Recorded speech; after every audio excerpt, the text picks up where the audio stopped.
മഹാനായ അബൂദർ അൽ ഗിഫാരി റളിയല്ലാഹു അൻഹു ഗിഫാർ ഗോത്രത്തിന്റെ തലവനാണ്, പണക്കാരനാണ്. ഇസ്ലാമിക ലോകത്തേക്ക് വളരെ നേരത്തെ കടന്നു വന്ന സ്വഹാബിയാണ്.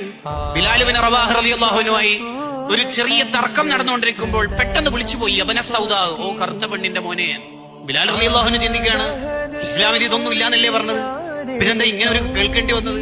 ഇതെല്ലാം കേട്ട് മടുത്തിട്ടല്ലേ ഞാൻ ഇസ്ലാമൊക്കെ പോകുന്നത്? ഉടനെ പരാതിയുമായി നബി സല്ലല്ലാഹു അലൈഹി വസല്ലം തങ്ങളിലേക്ക് പോയപ്പോ തങ്ങളുടെ മുഖമൊക്കെ ചുവന്നു. അബൂദർ തങ്ങളെ വിളിച്ചിട്ട് ചോദിച്ചു, ഇപ്പോഴും ആ ജാഹിലിയത്തിന്റെ സംസ്കാരം ബാക്കിയുണ്ട് അബൂദറെ?